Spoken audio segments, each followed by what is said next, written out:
అందరికీ నమస్తే అండి. విజయ్‌కు గవర్నర్ పెడుతున్న పరీక్ష, విజయ్ ఎంత త్వరగా పాస్ అవుతారు? ఎంత త్వరగా ఆయన సీఎంగా ప్రమాణ స్వీకారం చేస్తారు అని ఆయన అభిమానులు, ఆయన కార్యకర్తలందరూ వెయిట్ చేస్తున్నారు.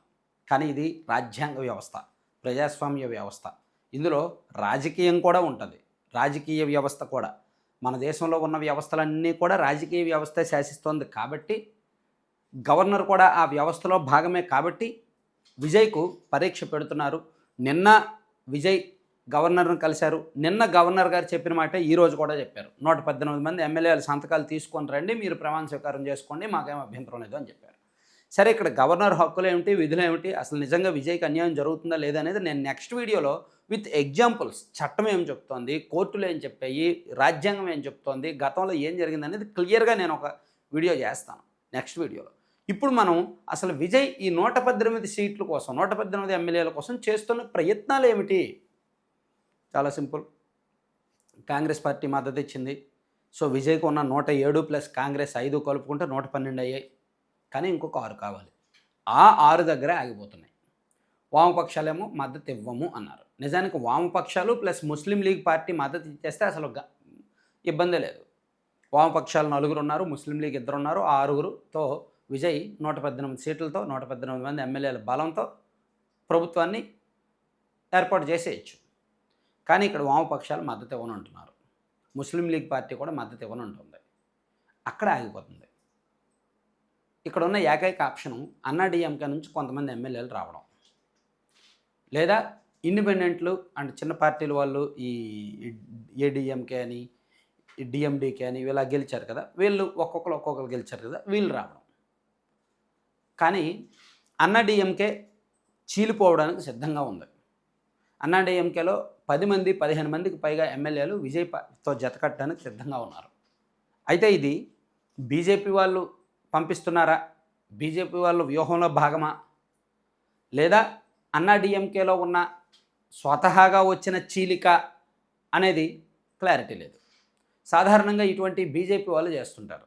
ఎందుకంటే విజయ్తో కాంగ్రెస్ కలిసింది కాబట్టి ఆ ప్రభుత్వం ప్రశాంతంగా నడవకుండా చాలా జాగ్రత్తగా, విజయ్తో కాంగ్రెస్ కలిసింది కాబట్టి వాళ్ళు మొత్తం కాంగ్రెస్ భావజాలంతో, సెక్యులర్ భావజాలంతో, లేదంటే యాంటీ బీజేపీ భావజాలంతో ప్రశాంతంగా నడవకుండా ఉండాలంటే బీజేపీ తరపున కూడా కొంతమంది వేగులు అందులోకి వెళ్తే అప్పుడు మరీ యాంటీ బీజేపీ నిర్ణయాలు తీసుకోలేరు, అంత ప్రశాంతంగా నడపలేరు, ప్లస్ ఇంటర్నల్ కూడా ఏమైనా సమాచారం అందుద్ది అనే ఒక స్ట్రాటజీతో, ఒక వ్యూహంతో బీజేపీనే కల్పించుకొని అన్నా డీఎంకేలో కొంతమంది ఎమ్మెల్యేలను టీవీకేలోకి పంపిస్తుంది అనేది తమిళ మీడియాలో వస్తున్న కొన్ని వార్తలు, నేషనల్ మీడియాలో వస్తున్న కొన్ని లీకులు. అయితే ప్రతి క్షణం ఇక్కడ అప్డేట్స్ మారుతూనే ఉన్నాయి, ప్రతి నిమిషం ఇక్కడ అప్డేట్స్ మారుతూనే ఉన్నాయి.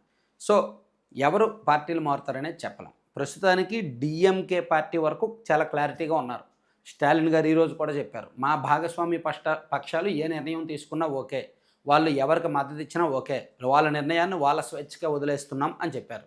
అంటే కాంగ్రెస్ పార్టీ వెళ్ళి విజయ్తో కలిసినా మాకేం అభ్యంతరం లేదు, వామపక్షాల వాళ్ళు వెళ్ళి విజయ్తో కలిసినా మాకేం అభ్యంతరం లేదు అని స్టాలిన్ గారు చెప్పారు. కానీ వామపక్షాల వాళ్ళు మాత్రం కలవడానికి ఇష్టపడట్ల. మరోవైపు బీజేపీ మాత్రం ఇంటర్నల్గా కొన్ని చేస్తోందన్నమాట. ఇక్కడ గవర్నర్ ద్వారా కొన్ని రాజకీయాలు నడిపే ప్రయత్నం అయితే చేస్తోంది. సో, చూడాలి, ఇది ఇంకా టైం పట్టేలా ఉంది. విజయ్ మాత్రం ఒక స్పష్టమైన రూట్ మ్యాప్ సిద్ధం చేసుకున్నారు. ఫైనల్గా ఒకవేళ తనకు కాంగ్రెస్ సభ్యులు వచ్చారు కాబట్టి ఇంకో 6 సభ్యుల బలం ఈ 2-3 రోజుల్లో దొరకకపోతే తన చేతిలో ఉన్న ఫైనల్ ఆప్షన్ అన్నా డీఎంకే వాళ్ళని చేర్చుకోవడం. వాళ్ళు సిద్ధంగానే ఉన్నారు. కాకపోతే వాళ్ళతో భవిష్యత్తులో తలనొప్పులు వస్తాయి అనే కారణంగా ఆగుతున్నారు. అండ్ వాళ్ళు నేరుగా చేరాలా, లేదంటే బయట నుంచి మద్దతు ఇవ్వాలా అనే అంశంలో కూడా ఒక క్లారిటీ లేకపోవడం వలన ఆగుతున్నారు. సో, ఇక్కడ సాధారణంగా ఈ ఏంటంటే ప్రభుత్వాన్ని ఏర్పాటు చేసేసి ఫస్ట్ అసెంబ్లీ సెషన్స్ జరుగుతున్నప్పుడు బల నిరూపణ చేయాలి, విశ్వాస పరీక్షలో నెగ్గాలి. అది ఉంది, గతంలో కొన్ని సంఘటనలు కూడా జరిగాయి.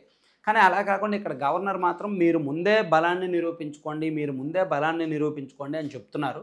నేను ఒకసారి నెక్స్ట్ వీడియోలో ఎక్కడెక్కడ ఏం జరిగాయనే చెప్తాను. సో, ఇక్కడ చాలా క్లారిటీ అయితే మిస్ అయింది తమిళనాడు రాజకీయాల్లో. నిన్న ఒక పుకారు వచ్చింది, ఇది డిఎంకే అన్నా డీఎంకే కలిపి ప్రభుత్వాన్ని ఏర్పాటు చేస్తాయని. అది ఎట్టి పరిస్థితుల్లో జరగదు అని చెప్పి స్టాలిన్ క్లారిటీ ఇచ్చారు, అండ్ అన్నా డీఎంకే కూడా క్లారిటీ ఇచ్చింది. అండ్ అన్నా డీఎంకే ఎమ్మెల్యేలను ఒక వేరే రిసార్ట్‌లో ఎక్కడో పుదుచ్చేరిలోనో ఒక రిసార్ట్‌లో పెట్టారంట. వాళ్ళు ఎవరైనా పార్టీ మారిపోతారేమోనని జెప్పి. సో, అనేక నాటకీయ పరిణామాలైతే జరుగుతున్నాయండి. నేను అనుకోవడం ఇంకో 2, 3 రోజులు ఇవి ఇంకా కొనసాగుతూనే ఉంటాయి.